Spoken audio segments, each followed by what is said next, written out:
Isn't there somebody who can stop him? Actually, there is a person in the dreams, sort of a gatekeeper, so to speak. Something that Freddy has to get by before he can come through into our world. Oh crap! I better talk about him before he kills me.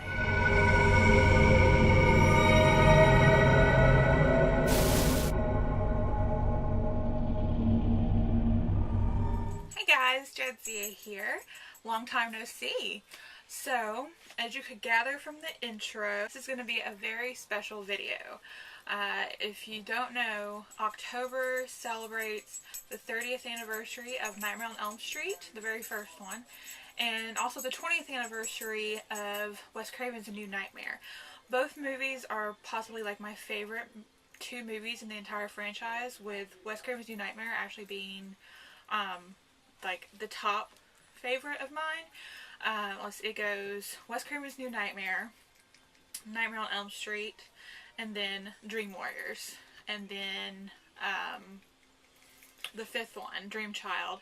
Yeah, and I'm not a big fan of 2. 4 is hit or miss for me. So, and then 6 is eh. So yeah, it seems like I like the odd numbered ones rather than the even numbers. So, yes, I don't know if that says anything or not. But yes, 30th anniversary and 20th anniversary, those are big numbers. And the series is still popular today with a lot of horror fans. Even though it kind of went off track in, you know, a few of the movies. But it's been a staple in the horror genre. It's always been my favorite. Like, I will choose it over, you know, Jason or Michael any day. And like my two favorites being Freddy and Chucky. But Chucky's with the whole Bride and Seed thing, it's kind of dipped down.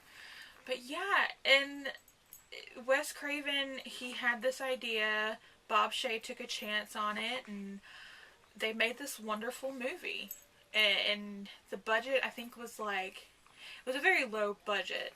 I remember, if you have ever watched Never Sleep Again, the Elm Street Legacy, which chronicles like the whole entire series all the way to Freddy vs. Jason, it talks about how, like, if this didn't do well, they were basically bankrupt, because a lot of people had mortgaged up their houses, like everything, put their lives on the line for this movie, and it turned out to be this spectacular thing. Like, it rocketed Robert Englund to more fame than he already had with doing the miniseries of V.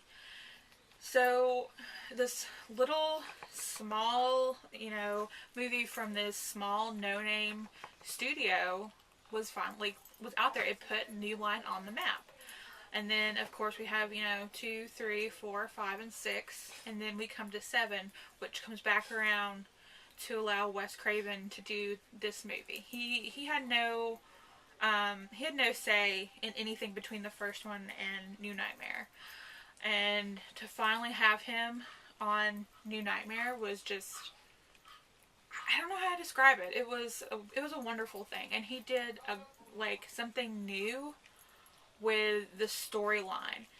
If you don't know, he basically made Freddy into this real demon that had to be put back in the bottle because, like, they stopped making movies.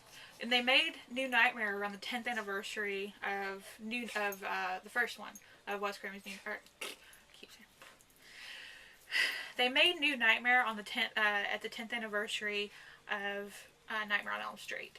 So it was a lot of pressure to make it good.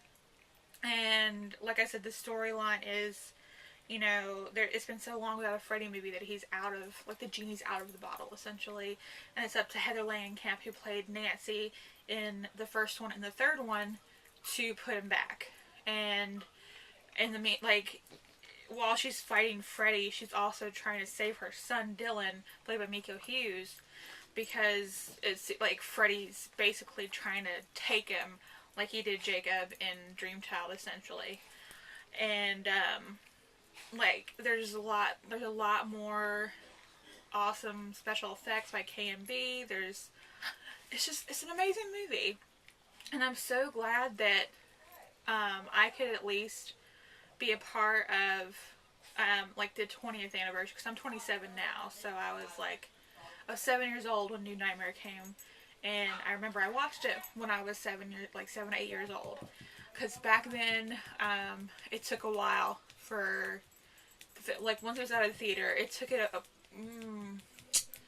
between 8 months to a year for it to finally come to home video. So I was probably almost 8 when I finally saw it, and it terrified me. And I was one of those kids where my parents let me watch whatever kind of horror movies that I wanted to. So to finally get to watch this, it terrified me. And this was actually my introduction to the Nightmare series. I watched New Nightmare first, and then as I got older, and I started getting more interested in the horror genre, I went back and watched, the rest of the movies.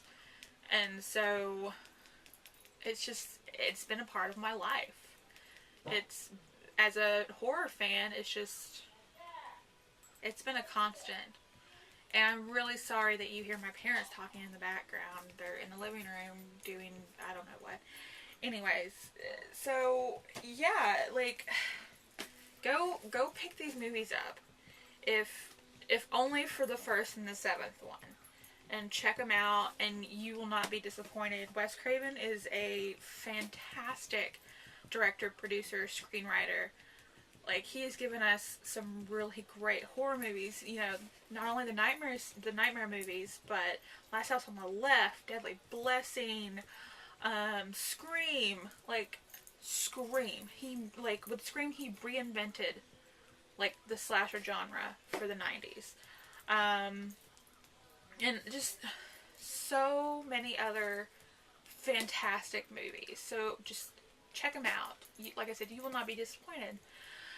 So, with that in mind, I want to thank you guys so much for watching, and hopefully I will see you soon. Bye!